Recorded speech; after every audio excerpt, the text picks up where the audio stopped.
Hello, calculus students. Ms. Deer back here with you on the mic. We are talking about polar coordinates. And we covered the idea that in the Cartesian plane and rectangular, every point is x, y. We're shifting that to polar coordinates, which are in terms of r and theta. A lot of times r is actually a function of theta, so it's a little different in that your input is here and your output is here as we start to talk about functions. But you'll notice there's still in alphabetical order, r and then theta. And remember that r is the directed distance, like a vector, from the origin to the point. So if this is the point xy, here is r. And then theta is the directed angle formed by the vector along r and the polar axis, or the positive x-axis. So when r is in the direction of theta, r is positive. If I have, say, theta pointing this way and I want to flip it over, I would make r negative. So just by simply being able to make triangles, we can see that x squared plus y squared equals r squared. Cosine of theta is x over r, so x is r cosine of theta. Sine of theta is y over r, so y equals r sine of theta. X squared plus y squared equals r squared. Tan theta is y over x. Or if you can do sine of theta is y over r, whatever you need. So these are all the relations that are going to get us to be able to work in between rectangular and polar coordinates. And remember that every polar point is not unique. There are infinitely many ways that we can represent it. So the last piece of sort of putting this together before we start to put calculus on it is graphing. And so again, most often you're given a polar graph, r equals some function of theta, because r depends on theta. So the simplest polar graph that we can look at is something like r equals 5. This is the set of all theta where the distance from the origin to the point is 5. So obviously this is going to be a circle of radius 5 centered at the origin. Looking at one in terms of theta, again, this doesn't come up a lot. Let's say theta is pi force. Well, pi force points in this direction, right? So if I have all the positive r's along that direction, it will be all along here. But if r is negative, then that would take this theta value and flip it over. So it would actually also be all the values down here. So it makes a line along y equals x. So more exciting is learning how to graph some r in terms of theta. So let's say that r is 2 minus 2 cosine of theta. So when we were graphing in rectangular, we wanted to come up with a t-chart of x and y values where we could plot points.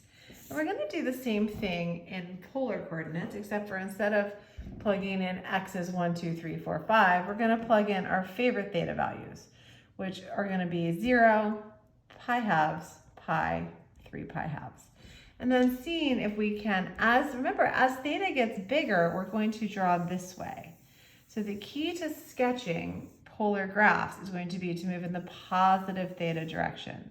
Just like when you were plotting y as a function of x, you were always moving left to right. Now we're always moving in the positive theta direction. So if I plug in theta is 0, cosine of 0 is 1. So this goes, then r is 0. So this goes to the point 0, 0, which is here. When theta is pi halves, that's pointing up here. cosine of pi halves is 0, so r is 2. So this corresponds to the point 2 comma pi halves in polar, which is up here. And you'll notice that in rectangular coordinates, that would be the point 0, 2. All right, so then my next favorite theta value happens over here when theta is pi. Cosine of pi is -1. So 2 minus -2 is 4. So this is going to correspond to the point 4 pi. So all the way out here, the distance from the origin to the point is 4. Theta is pi. And then my last one is theta is 3 pi over 2, which is down here. Cosine of 3 pi over 2 is 0. So this is the point 2, 3 pi over 2, which is down here. Notice that all of these r's are positive because they are all in the same direction as theta.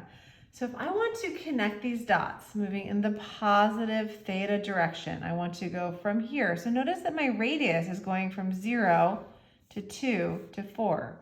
So as theta goes this way, my r's are getting bigger and bigger and bigger. So this distance is going to get bigger and bigger and bigger and bigger and bigger and bigger and bigger. Then again, continuing to come this way, my radius goes from 4 to 2 back to 0 because this is the point 0, 0. It's also the point 0, 2 pi. So as I continue to make my way through here, that's actually pretty good. This is a squishy peach, or it's actually called a cardioid because it looks kind of like a heart or a squishy peach. All right, so this is our first graph in polar coordinates. Again, just trying to keep in mind that your pen should always be moving in the positive theta direction. So let's do another one. Let's sketch a graph of r equals, let's do 2 plus cosine of theta. This is going to make a big difference. So if I want to plot my 4 favorite theta points, which are 0, pi halves, pi, and 3 pi over 2. So starting at 0, cosine of 0 is 1.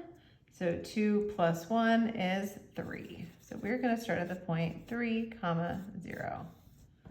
Oh, it's the same in rectangular and in polar.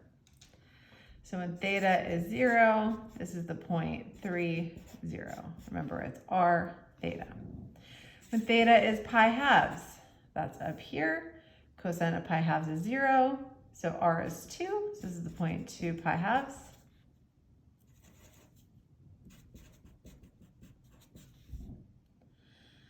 When theta is pi, cosine of pi is -1. So 2 minus 1 is 1, so this corresponds to the point 1 comma pi. And when theta is 3 pi over 2, which is down here, cosine of 3 pi over 2 is again 0. So 2 plus 0 is 2. So r is 2 when theta is 3 pi over 2. Oops, this goes down here. So I'm going to move in this direction, connecting the dots. So I'm going to move from here, here. Oh, I missed one of my dots. And this is what my graph is going to look like. So you can see as theta gets bigger, r is actually getting smaller, and then r is getting bigger. These are your r's that are kind of sweeping out this way. All right, let's do another one that I don't actually think you know what it looks like, and I'll actually show you how to find it on your calculator. Let's take a look at r equals 4 minus 3 sine of theta. So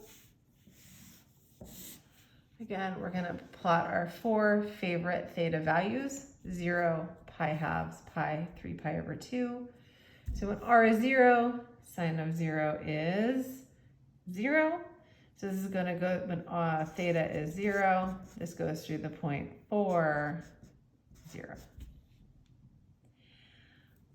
When theta is pi halves, sine of pi halves is 1, so 4 minus 3 is 1. When theta is pi, sine of pi is 0, so this is going to go through the point 4 pi. And when theta is 3 pi over 2, sine of pi over 2, 3 pi over 2 is -1. 4 minus -3 is 7. So this is going to go through the point 7, comma, 3 pi over 2. So I have 4, 0. I have 1 pi over 2. I have 4 pi. And I have, well, I'm going to make this a little bigger, 7, 3 pi over 2. So I don't want to actually just squish it, because if you think about, as your theta is moving this way, your radius is slowly coming in.